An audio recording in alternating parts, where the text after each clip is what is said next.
Hi, everybody. It's a cold and windy day today here in Ohio. Just, not that nice of a day. Kind of makes it a good day for me to record another video.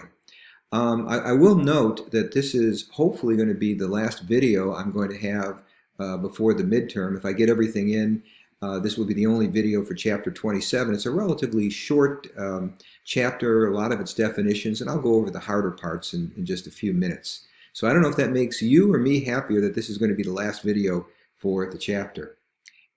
So we talked before about the idea of classical economics. Imagine, if you will, a situation where there's a drop in aggregate demand. The stock market falls, or we can't go out because of, people lose their jobs because of the COVID virus. The classical economist said you don't have to do anything. When GDP goes down, unemployment goes up. When unemployment goes up, workers will take cuts in their wages.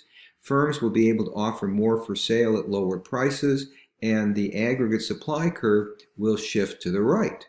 But Keynes said that although this would occur, wages only fall slowly. What he said was wages are sticky in a downward direction.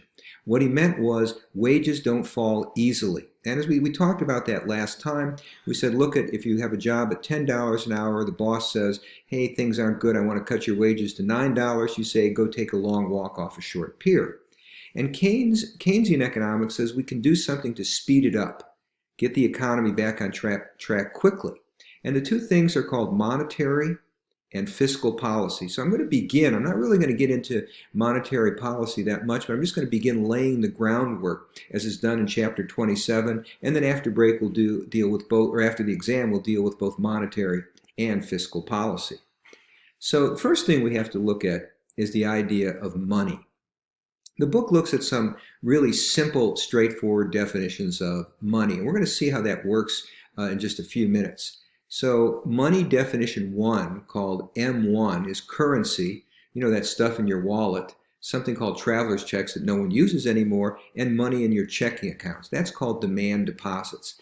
M1 is the simplest definition. We're going to focus on that. So just think of it as currency, coins, and paper money, and money in your checking account. M2 includes all of that plus money you have in a savings account, and time deposit. That's like a certificate of deposit, something called money market funds. By the way, a debit card really just takes money out of your checking account. So debit cards are actually demand deposits. And a credit card, that's considered a short-term loan from the bank. So that the debit card is just really part of a checking, and looking at a credit card, that's just considered a loan. It's not really figured in here. Now, the role of banks. The idea, if you're a banker, is people deposit their money, and what you have to do anytime they want it, you give them their money back, but you also give it back with interest. Well, you're giving them back more than they put in, so you got to do something as a bank to make money. So banks loan out the money, and people pay them back with interest. Well, back in the day, people used to speak about the key to success in banking. They called it the 3-6-3 rule. Have people deposit money and pay them 3% interest. Take that same money and loan it out at 6%. And if you do that every day, you'll be on the golf course by 3 o'clock. The numbers are a little bit different now, but it basically illustrates the point. How do banks make money? People deposit money, and banks turn around and loan that money out to others. Now we're going to look at something that's in the book. It's called a bank's balance sheet, sometimes called a T account or transaction account. This is just a way of keeping track what a bank's, with the money that's coming and going to a bank. Banks' deposits are considered a liability. That's something that they owe. So the idea here is the reason a deposit is a liability for a bank is they've got to give that money back if people want it. Okay, the assets, what they have of value, that's the loans. Why is a loan by a bank an asset? Well, if the bank loans me $10,000, the bank can sell that loan to somebody else. They might say, hey, we want that money that Gitter is going to pay back, and also the money it keeps in reserve. So here's an example they had in the book. If there's $10,000 that's deposited in the bank, The bank might, loan out $5 million. They might keep bonds. They can buy government bonds or something. That's $4 million. They might have $2 million in cash sitting around. This bank's in pretty good position. They have assets, things of value of $11 million. They have deposits, the money they owe back to people of $10 million. Their net worth, what their worth is, $1 million. I'm really not going to concentrate that much on net worth. I'll save that for my colleagues, Justin Breidenbaugh and Emily West, who teach accounting. They do a much better job of it anyway. So I took an example from last year's test, and this is one. Let's work through it. And we're going to look at the assets and liabilities, the Ramsey County Bank, and let's say somebody walks in and deposits $20,000. Well, if that's the case, if somebody walks in and deposits $20,000, the bank now has $20,000 deposited. This is a liability because if Casey walks in, they've got to give him his money back. The bank has to keep some money in reserve. There's something called the Federal Reserve. We're going to be talking a lot more about that.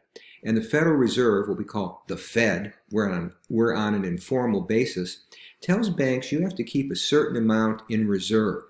So if the requirement, if the Federal Reserve says, hey banks, we're not going to let you loan everything out, you got to keep some of your money in reserve and not loan it out. If it's 10% of deposits, if they've got to keep 10% of the $20,000 in reserve, they have to keep $2,000 in reserve. What do they do with the other money? Remember our 363 rule? They're going to loan out the other $18,000. So they keep some in reserve, and this bank says, okay, we're going to loan out $18,000, and they have assets of $20,000. They have liabilities of $20,000. These two have to balance. If the assets are greater, that's what we saw before, that was net worth. Part B of that question said, okay, who sets the reserve requirement? Well, I just told you that. It's also in the text. It's something called the Federal Reserve, and we'll say a lot more about them after the exam. Now, the next question, the next part of the question said, suppose Deb received a $1,000 bonus at work. Yeah, and she deposits at the bank. So suppose once again the bank loaned out all the money they were allowed to. Okay, put a line through your answers from the first part and show the new values. Okay, so now deposits have gone up by 1,000. They've gone from 20 to 21,000. And their liabilities, I should have crossed that out, my bad, go from 20 to 21,000. She's deposited the money. Well, they have $1,000 more was deposited. We said before, the Fed said they had to keep 10% in reserve. That means not loaning it out. So 10% of 1,000 is 100. So now they have to keep $100 more in reserve. What do you think they're going to do with the rest of it? Yep, 363. They're going to loan the rest of it out.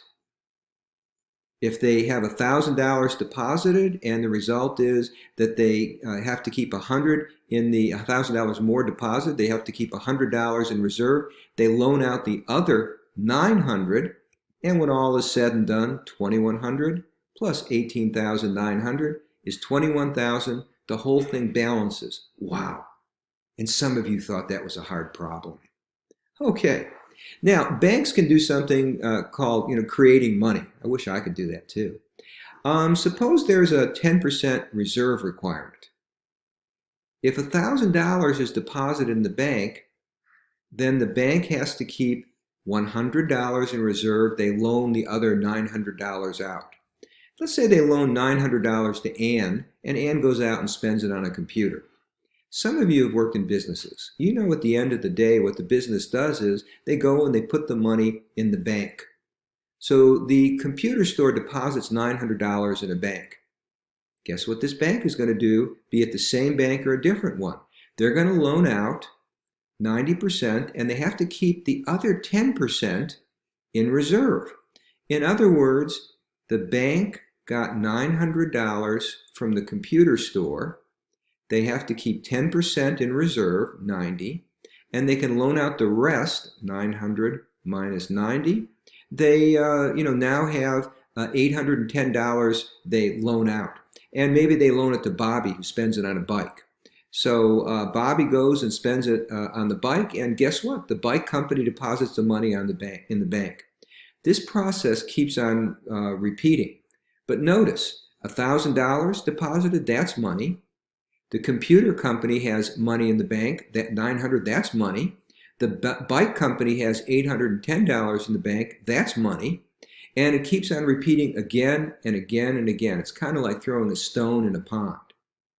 So I'm not going to go over the math. For those of you that are curious, it's an infinite series. I'm not going to do it. Accept this one as a given. There's something called the money multiplier. This tells us what is going to be the effect when money is deposited into the system. I'm not going to derive this. This is one of the very few things in class you have to memorize. It would take me 2 lectures and probably 14 videos to explain this. But the money multiplier, which tells us the effect of each dollar deposited, will be 1 divided by the reserve requirement. 1 divided by 10%. 10% is 0.10, so 1 divided by 0.10, that's 10. In other words, each dollar deposited results in $10 of new money. That's the last example in the book. I just kind of wanted to go through it. So if $1,000 is deposited, when all is said and done, the amount of money will increase by 10 times 1,000. That's $10,000. Okay, I think you folks are ready for the exam. You have any questions, just drop me an email. You can start the exam anytime you want between 11 o'clock on Tuesday evening and probably about 9 o'clock on Wednesday evening. You need to allow yourself 2 hours for the exam. Those are Eastern Daylight Times, not your local time, but the time here in Ohio right now.